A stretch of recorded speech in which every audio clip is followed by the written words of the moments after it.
ప్రొద్దుటూరు నియోజకవర్గ ప్రజలందరికీ మీ బిడ్డలాంటి రాచమల్లు శిరస్సు వంచి హృదయపూర్వకంగా నమస్కరిస్తూ ఈ నెల 13వ తారీఖున జరిగిన ఎన్నికల్లో రాష్ట్ర వ్యాప్తంగా వైఎస్ఆర్ కాంగ్రెస్ పార్టీ ఓడిపోవడం, తెలుగుదేశం పార్టీ ఘనమైన విజయాన్ని సాధించడం మీ అందరికీ విదితమే. కారణాలు ఏమైనా ప్రజలిచ్చిన తీర్పు శిరసావహించక తప్పదు. అది నేనైనా 164 మంది ఎమ్మెల్యేలైనా. అందుకే మీ బిడ్డ రాచమల్లు ప్రొద్దుటూరు నియోజకవర్గ ప్రజల యొక్క తీర్పును మనసా వాచే కర్మేనా అంగీకరిస్తా ఉన్నా. నా ఓటమిని ఒప్పుకుంటా ఉన్నా. కారణాలు ఏమైనా కావచ్చు. గడిచిన 10 సంవత్సరాల కాలంలో అంటే నన్ను 2 పర్యాయాలు మీరు ఎమ్మెల్యేగా గెలిపించినారు. ఒకసారి ప్రతిపక్ష పార్టీ ఎమ్మెల్యేగా 5 సంవత్సరాలు కొనసాగిన, మరొకసారి 2019 నుంచి 24 వరకు అధికార పార్టీ శాసనసభ సభ్యునిగా కొనసాగిన. మొత్తం వెరసి 10 సంవత్సరాలు మీ బిడ్డ ఎమ్మెల్యేగా మీకు సేవలు అందించగలిగిన. గడిచిన 10 సంవత్సరాల కాలంలో నేను నిబద్ధతగా 100కు 100% ప్రజల కోసమే బ్రతకాలి, ప్రజల కోసమే ఈ పదవి ఉపయోగపడాలి అని చెప్పి మాత్రమే నేను పని చేసిన. ఈ ఊరిని అభివృద్ధి చేసేదానికి, ఈ ఊరిని ప్రశాంతంగా ఉంచేదానికి,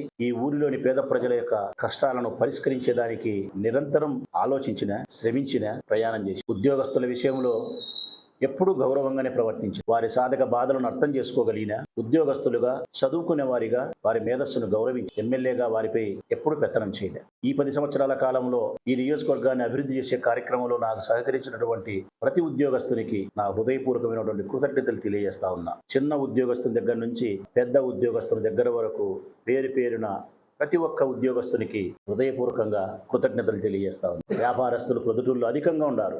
వ్యాపారస్తులందరికీ విజ్ఞప్తి చేస్తా ఉన్నా. నేను ఎమ్మెల్యేగా కొనసాగిన ఈ 10 సంవత్సరాల కాలంలో వ్యాపారస్తుల యొక్క భద్రత కోసమే పనిచేసిన నేను, రక్షణ వలయంగా నిలబడిన, మీ అభివృద్ధి కోసం పనిచేసిన నేను. మీ వ్యాపారాలు అభివృద్ధి చెందాలని, మీరు ప్రశాంతమైన వాతావరణంలో జీవించాలని, స్వేచ్ఛగా మీ మనోభిప్రాయాలను వ్యక్తపరుస్తూ మీ కుటుంబ సభ్యులతో సంతోషంగా ఉండాలని చెప్పి 10 సంవత్సరాల నా ఎమ్మెల్యే పదవి మీ కొరకు నేను ఉపయోగించగలిగి. ఎక్కడే గాని ఏ ఒక్క వ్యాపారస్తుని నేను ఇబ్బంది పెట్టలేదు, బాధ పెట్టలేదు. డబ్బుల కోసమనో, రాజకీయాల కోసమనో, పదవుల కోసమనో మిమ్మల్ని బాధ పెట్టే క్రమం కానీ, భయపెట్టే క్రమం కానీ, మీ దగ్గర నుంచి దోచుకునే క్రమం కానీ మీ బిడ్డ రాచమల్లు ఒక్కనాటికి చేయలేదు, మరెన్నటికి కూడా చేయడు. నా శక్తి ఉన్నంత వరకు మీ అభివృద్ధి కోసం, మీ సంతోషం కోసమే నేను పని చేయగలిగి. ఇక పేదవారు ఈ నియోజకవర్గంలో ఏ మూల నుంచి ఏ పేదవాడు నా ఇంటికి గడప తొక్కితే అది ఏ కష్టమైనా కావచ్చు. ఆకలి అన్నా, వివాహం అన్నా, మరణం అన్నా, ఆసుపత్రి అన్నా, విద్య అనే ఒకటేమిటి, మనిషికి ప్రతినిత్యం ఎదురయ్యే ఆర్థికపరమైన కష్టాలలో,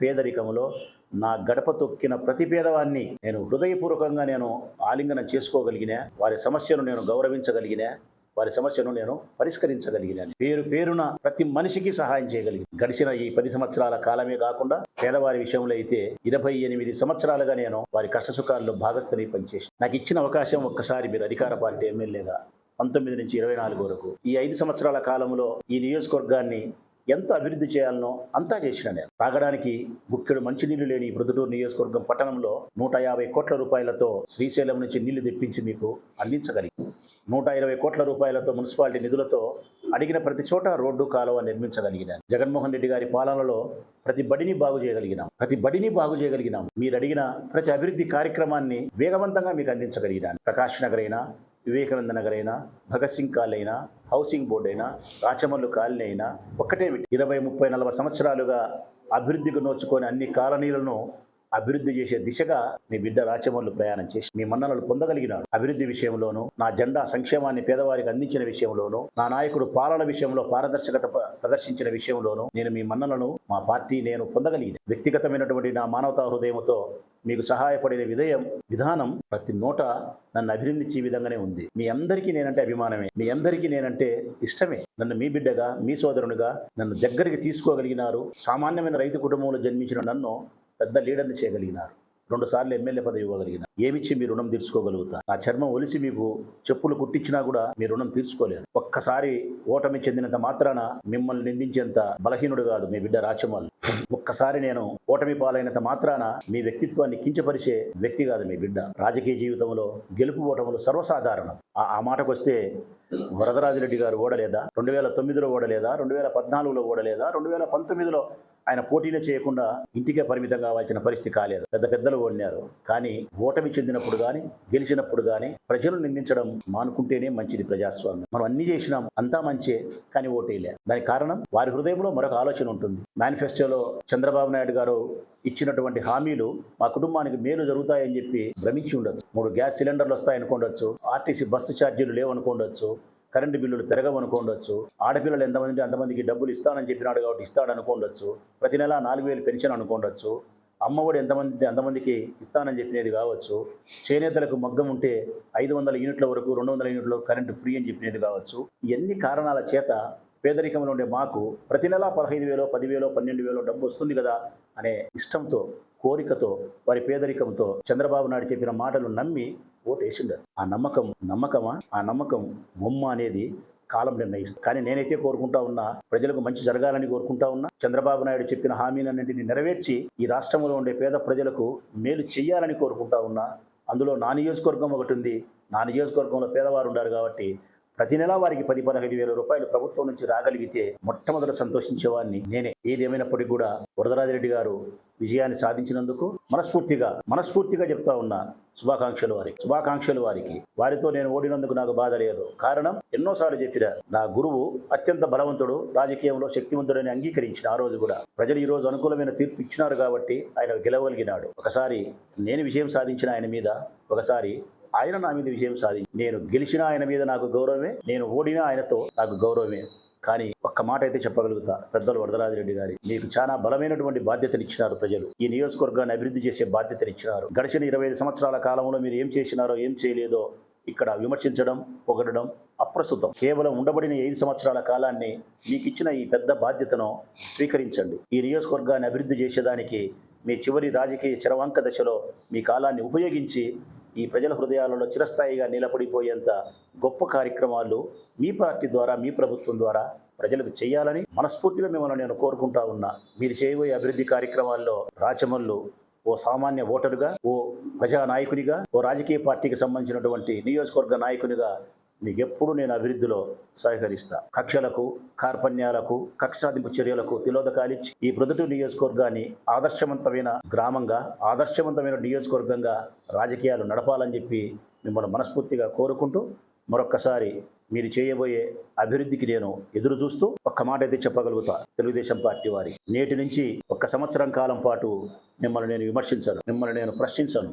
కారణం, మీరు ఎగాసగా పడడానికి, ప్రభుత్వాన్ని సమాయత్తం చేసుకునేదానికి, ఉద్యోగస్తులను సమకూర్చుకునేదానికి, చెప్పిన సంక్షేమ పథకాలను ప్రజలకు అందించేదానికి మీకు మేము ఇస్తా ఉండే గడువు, ప్రజల వైపు నుంచి మేము ఇస్తా ఉండే గడువు సంవత్సరం కాలం. సంవత్సరం వరకు పల్లెత్తు మాట మిమ్మల్ని నేను అనను, పల్లెత్తు మాట మిమ్మల్ని విమర్శించను. సంవత్సరం రోజులు ప్రెస్ ముందుకు కూడా నేను పెద్దగా రాను. ఇది మీకు ఇస్తాండే సమయం, ప్రజలు ఇస్తాండే సమయం.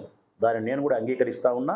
1 సంవత్సర కాలం దాటిన తర్వాత ప్రజల విషయాలలో తెలుగుదేశం పార్టీ ఏ తప్పులు చేసినా వారికి అందాల్సిన సంక్షేమం కానీ, ఈ నియోజకవర్గానికి అందాల్సినటువంటి అభివృద్ధి, మెడికల్ కాలేజ్ కానీ, పాల కేంద్రం తెలుసుకోవడం కానీ, అండర్ గ్రౌండ్ డ్రైనేజ్ కానీ, మరిన్ని అభివృద్ధి కార్యక్రమాలు ఏమైతే వారు మేనిఫెస్టో ప్రొద్దుటూరు నియోజకవర్గానికి తెలియజేసినారో వాటి విషయంలోనూ, తెలుగుదేశం ప్రభుత్వం ఏర్పడినాక చేస్తానని చెప్పిన సంక్షేమ పథకాల విషయంలోనూ 1 సంవత్సరం కాలం తర్వాత ప్రజా సమస్యల పరిష్కారంలో మీరు వెనకడిగేస్తే మేము ముందడుగు వేసి ప్రజల పక్షాన మా గొంతును వినిపించడానికి సంసిద్ధంగా ఉంటాం. శాంతియుతమైనటువంటి పద్ధతుల్లో చట్టానికి లోబడి తప్పనిసరిగా ప్రజాస్వామ్యవాదులమై ప్రజల పక్షాన మీతో ఎప్పుడు కూడా మేము పోరాటం చేయడానికి, ప్రజలకు మంచి చేయడానికి సంసిద్ధంగా ఉంటామని తెలియజేస్తూ మరొక్కసారి పెద్దలు వరదరాజిరెడ్డి గారికి శుభాకాంక్షలు. ఈ నియోజకవర్గ ప్రజలు 83,000 మంది నాకు ఓటేసినారు. 83,000 మంది ఓటేసి, ఇది అందరూ గుర్తుపెట్టుకోవాలా. నేను ఓటమి చెందినప్పటికీ కూడా నాకు వేసిన ఓట్లు 83,000 మంది వేసినారు. 83,000 మంది ప్రజలు ఈ సునామీలో కూడా, ఈ వేవులో కూడా, తెలుగుదేశం పార్టీ కింద వేవ్ వచ్చిన ఈ కాలంలో కూడా 83,000 మంది ప్రొద్దుటూరు నియోజకవర్గంలో నాకు ఓటేసినారంటే వైఎస్ఆర్ కాంగ్రెస్ పార్టీ జెండా పట్ల, జగన్మోహన్ రెడ్డి గారి పాలన పట్ల, ఈ బిడ్డ రాచమల్లు పట్ల ఎంత ప్రేమ ఉందో నేను అర్థం చేసుకోగలుగుతా. వెయ్యని ఆ 10,000 మంది గురించి బాధపడేదానికంటే వేసిన 83,000 మంది ఓటర్ల గురించి నేను సంతోషించి వారికి హృదయపూర్వకంగా నేను కృతజ్ఞతలు, ధన్యవాదాలు తెలియజేస్తా ఉన్నా. వైఎస్ఆర్ కాంగ్రెస్ పార్టీ జెండాకు ఓటేసినటువంటి 83,000 మంది నియోజకవర్గ ఓటర్లకు 100,000,000 వందనాలు మీ బిడ్డ రాచమల్లు హృదయపూర్వకంగా తెలియజేస్తా ఉన్నాడు. నా ఈ ఎన్నికలలో 2024 ఈ నెల 13వ తారీఖు జరిగిన ఎన్నికల్లో 3 నెలల కాలం పాటు నా కోసం నిర్విరామంగా అవిశ్రాంతంగా శ్రమించినటువంటి ఈ నియోజకవర్గంలోని వైఎస్ఆర్ కాంగ్రెస్ పార్టీ నాయకులకు కార్యకర్తలకు రాచమల్లు ఏమిచ్చి రుణం తీర్చుకోగలుగుతారు? నా ప్రాణం ఇచ్చినా కూడా ఈ నియోజకవర్గంలో ఉండే కార్యకర్తలకు నాయకుల రుణం నేను తీర్చుకోలేను. ఇది ముఖస్థుతి కోసము మీడియా ముందు చెప్పే మాట కాదు. రాచమల్లు శరీరంలో బొటనవేలు దగ్గర నుంచి తల వెంట్రుక వరకు కోస్తే తప్పనిసరిగా నా పార్టీ కార్యకర్తల నాయకుల పట్ల కృతజ్ఞతాభావమే కనిపిస్తుంది. వారి పట్ల అచంచలమైనటువంటి ప్రేమే కనిపిస్తుంది. ఈ కష్టకాలంలో, ప్రభుత్వం లేని ఈ కష్టకాలంలో నా నియోజకవర్గ పార్టీ కార్యకర్తల నాయకుల కోసం రాచమల్లు 365 రోజులు 24 గంటలు వారిని సంరక్షించడం కోసం, వారికి మనోధైర్యాన్ని నింపడం కోసం, వారి కష్టసుఖాలను పరిష్కరించడం కోసమే నేను బలిపీఠం ఎక్కడానికి కూడా సంసిద్ధంగానే ఉంటా అని చెప్పి నా పార్టీ క్యాడర్ అందరికీ తెలియజేస్తా ఉన్నా. మీతో మీ బిడ్డ రాచమల్లు ఉంటాడు, మీ అన్న రాచమల్లు ఉంటాడు. వైఎస్ఆర్ కాంగ్రెస్ పార్టీ కార్యకర్తలారా, ఎక్కడే కానీ మీరు మనోధైర్యాన్ని విడనాడకుండా వైఎస్ఆర్ కాంగ్రెస్ పార్టీ జెండాను చేత పట్టింది మీ మనస్సులో నుంచి తుడిపివేయకుండా ధైర్యంగా ప్రజా సమస్యల పరిష్కారానికి ముందుకు వేయండి. కనీసం 1 సంవత్సరం కాలం పాటు సమన్వయంతో, ఓర్పుతో తెలుగుదేశం పార్టీకి అవకాశాన్ని ఇవ్వండి. అంతవరకు ఎక్కడే కానీ తెలుగుదేశం పార్టీకి సంబంధించిన వాళ్ళు కవ్వింపు చర్యలకు పాల్పడినా కానీ మీరు హింసను ప్రేరేపించే చర్య దిశగా ప్రయాణించొద్దని చెప్పి మనస్ఫూర్తిగా తెలియజేస్తూ పోలీసులకు కూడా విజ్ఞప్తి చేస్తూ ఉన్నా. కవ్వింపు చర్యలు ఎక్కడ చూసినా రాష్ట్రంలో జరుగుతూ ఉన్నాయి. గొడవ వాతావరణం చేస్తూ ఉన్నారు తెలుగుదేశం పార్టీకి సంబంధించిన వాళ్ళు. అటువంటి వాతావరణం ప్రొద్దుటూరులో లేదు.